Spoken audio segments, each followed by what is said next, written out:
Welcome back everybody, and we are slowly making our way through all 10 Robot Masters. We are halfway done, and we're going to start a level that I was really not looking forward to when I recorded this, and with good reason. It was quite the challenge. It took me several tries to get a good take, as you will see here. So it starts off pretty similar to the original level, with asteroids and stuff, but a couple extra additions are placed here. For example, the asteroids are not falling randomly anymore.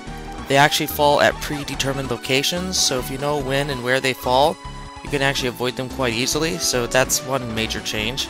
And of course they add enemies like this, which hurt a lot, you know, to the original area, and you already can tell this is going to be a different level entirely.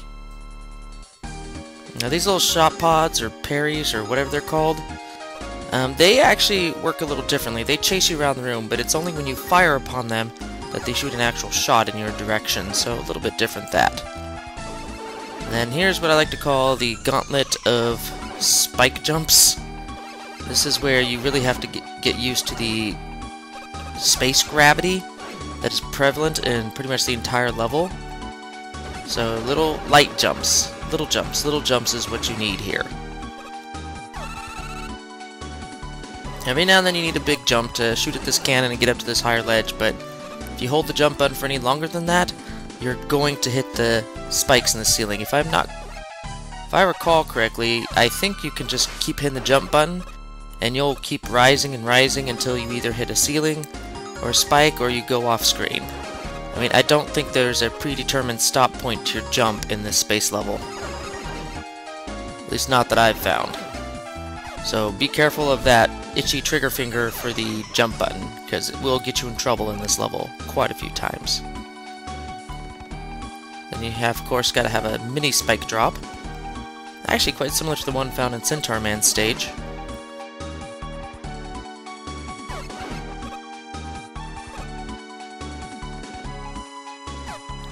Now you could go for the 1,000-point ball up in the upper right, and it is possible to do so. It is just very, very tricky, and so I'm not going to even attempt it because I've tried on several takes and I've failed on several takes. So I'm just going to say it is possible to get. I have gotten it before. It's just really, really, really tricky. We've just seen Apache Joe, which is really annoying enemy, and he's very dead-on accurate with all of his shots when he decides to swoop down low and shoot you. So the sooner you can get rid of him, the better. See, he's just annoying. Pretty much the worst is behind us on the first half of the stage. Now all that's left is this mech walker. I have no idea what he's called. I'll look it up before I put up his battle enemy card, but yeah. These guys aren't too bad, it's just that it seems like their hitbox for their eye is a little bit smaller than normal. Okay, we've passed the permanent midpoint of the level. So if you recall from earlier, if you die from here on out and get a game over, you'll restart here at this room. Now here's a little bit of a trolling design. You have to hit far left or hard right to avoid that first spike trap. And even then, with much practice, I've practiced this area several times, you still can mess up. Very, very badly. Troll of a design. Now to get this 1,000-point ball, you'd want to go on the right path and use the tornado blow to head back left to the center. And that was that's the only way I've found to get that 1,000-point ball.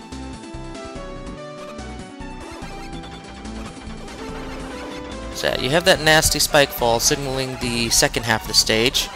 Doesn't bode well if you really look at it. You're like, wow, is this what the second half of the stage is going to be like? Thankfully, no. But if you didn't notice in the fall that my rate of descent actually changed throughout the course of the fall. There's another alternate path. We'll explore that later.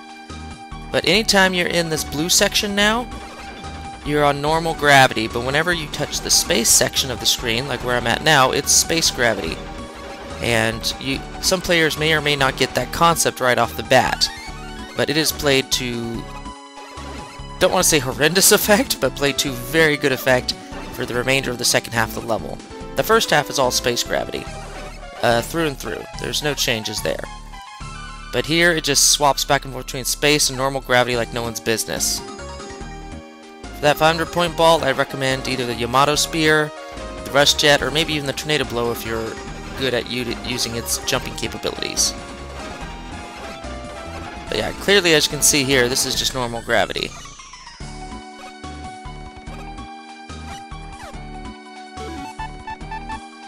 And that's me being an idiot, seeing if I could get those energies. And I just said, screw it.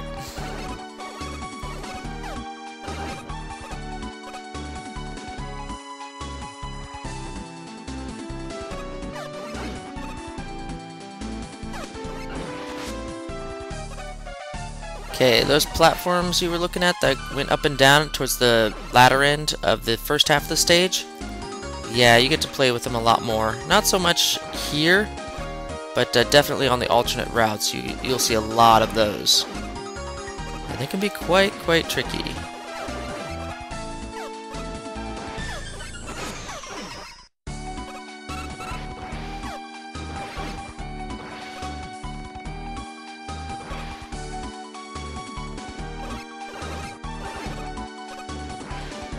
Now I think this is the trickiest jump of the main path right here. You gotta lightly touch the jump button. The next tricky jump is probably right there too. So if you can survive those last two jumps, you're pretty much clear sailing for the rest of the level. All that's left is one more little mech walker things, and you're good to go.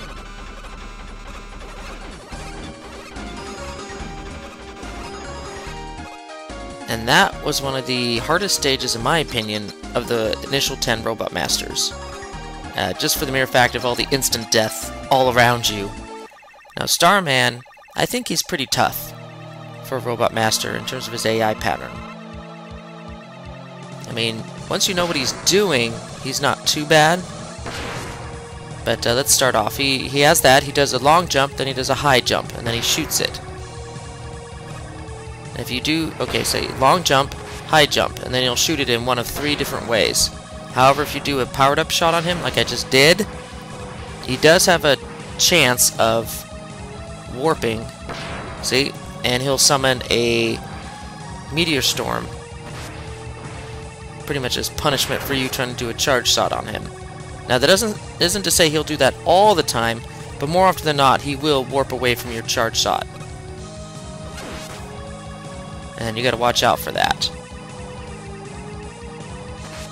Yeah, that is probably the hardest attack he has. And the hardest one to dodge overall is when he splits it into 3 different stars circling outwards. I haven't really found a good way of avoiding that attack. So once I do, I might show it in a later video, like during the boss rush or something.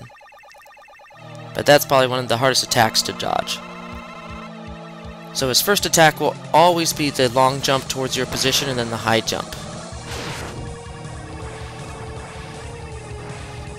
So as long as you can remember the 2 different jumps and then an attack of a random nature, you can easily avoid most of everything he has to throw at you.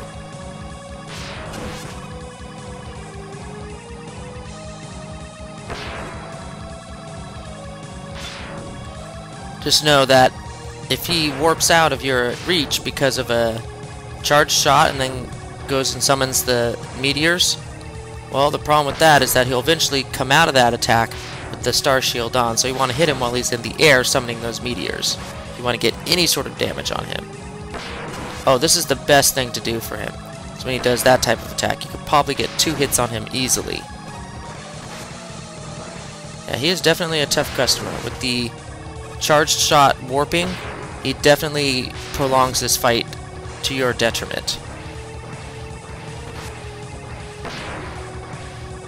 So you're better off actually using half-charged shots or normal shots to attack Starman. And have you noticed his meteor pattern has actually changed? He actually now summons it from the far corner all the way to the other side. So if you're not careful, you can get stuck in between all the meteors and totally screw yourself over.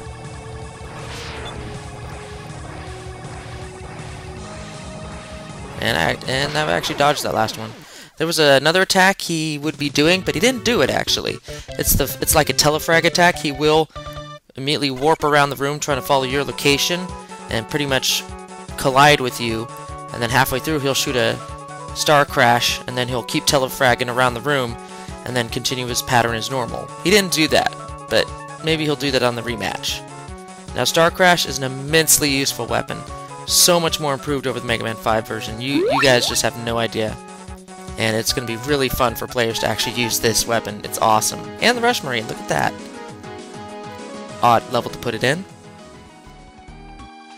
Okay, the first alternate path is here. And just requires nothing but the Power Stone.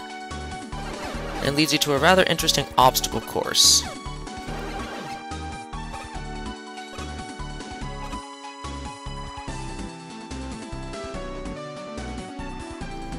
Yeah, these parries are very, very annoying.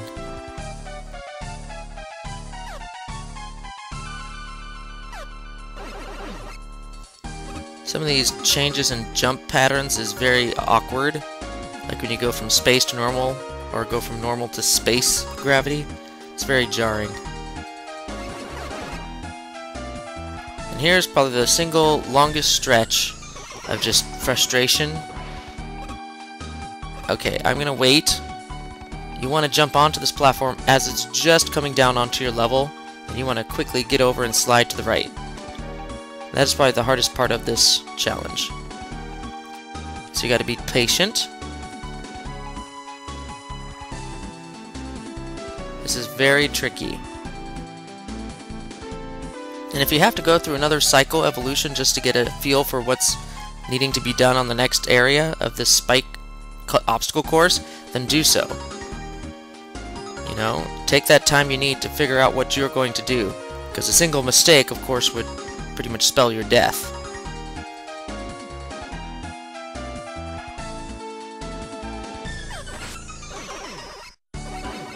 And there you go, there's Rush Marine. One of the oddest places to find that upgrade, but it is very useful in quite a few upgrade acquisitions.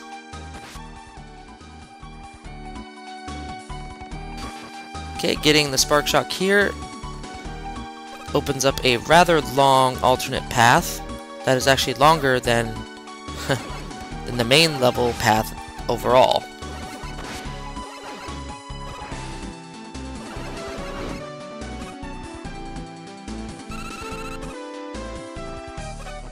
I wouldn't call it an Easter egg, but there is a small section out here with the 500 points.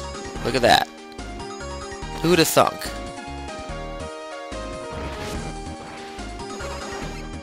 There isn't anything more beyond that to the left. Trust me, I've tried, I've looked over there.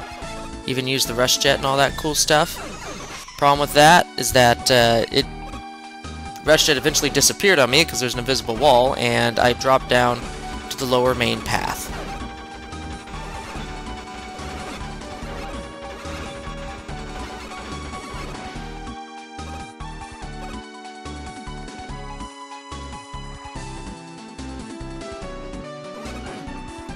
Wow, sometimes you always got to bear in mind, you know, what background you're currently up against. So if it's the blue one, you got to realize to yourself, hey, this is normal gravity. And if you're against the black space background, you got to remember to yourself, hey, I'm in space gravity. Because sometimes you can easily forget that and then misgauge your jump because you thought you were in one gravity over the other, and you're screwed. Because then you just hit the spike ceiling. Yeah, this jump is very hair-raising. And this actually is a temporary midpoint, as I found out through many, many deaths. Any point along this alternate route where if you die, you'll come back here. But if you get a game over, well, you're just going to go back to the midpoint. Those 500 point balls right there are possible to get. I'm just choosing not to do it. Because, well, I've died. But I got it once, so I've proven that I can do it. And there's another split in the alternate path. We'll get to that one.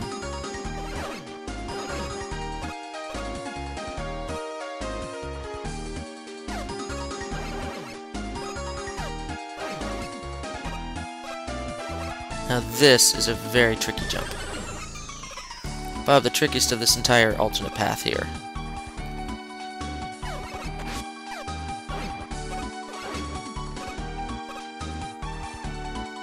Okay, now remember, for the most part, you're in normal gravity, and that could trip some people up trying to jump across these platforms. Now here's the only safe area once you hit these platforms. You want to make it to that point, then continue on, and you're pretty much clear sailing for the E-tank upgrade. Now you tempted to go left, don't. Go right, because that puts you right in line with the E-tank. Now if you do make a mistake and go down the left path, you can correct it and jump across using the tornado blow, but it's tricky. But just saying that, you can do it. And this leads you right back before the boss door in Starman. Now what was behind this block? A sudden death drop, so hold hard left here, and then hold hard right. If you miss that, not only will you miss out on the 1,000 points, but now you're going to have to require the Spark Shock again to get up to the upper part. And although this jump is doable with the normal jump height, it's very hit or miss. So I prefer to use the tornado blow to get that extra distance to get up to that.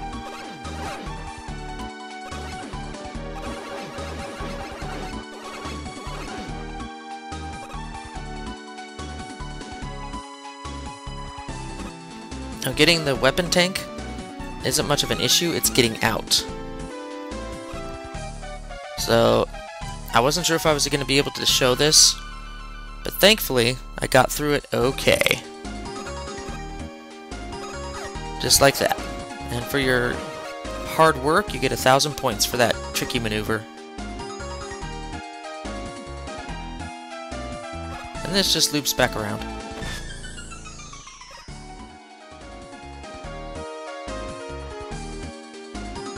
Now what happens if you missed that and just entirely fell down here? Like, what the heck?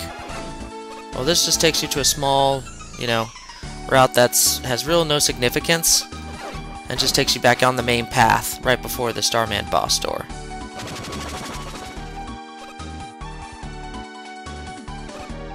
Yeah, jump high so you can avoid those spikes. And there you go. That leads you right back to the main final segment of the stage. And let's see, that's how you get that one. And continue on your merry way.